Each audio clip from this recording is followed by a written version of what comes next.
It is the 16th of October 1939, and we are on the Firth of Forth, a large river in the north of England, where a flight of Heinkel 111 bombers from the Luftwaffe are attempting to reach His Majesty's naval base Rosyth, where the Royal Navy has an anchorage.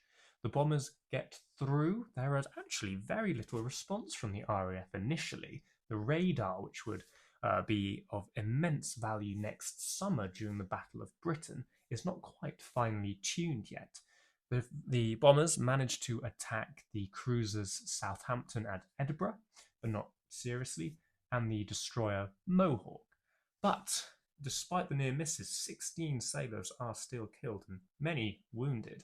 However, 602 Squadron and 603 Squadron RAF, they fly Spitfires. They arrive in time to shoo the bombers away, and 3 of the Heinkels are shot down, and the crew, 2 of them, are rescued, making them the first Luftwaffe prisoners of war on British soil.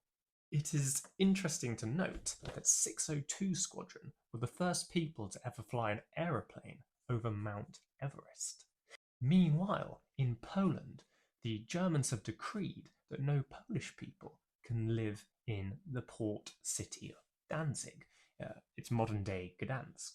If you remember, Danzig is where the first shots of the European theatre of war began.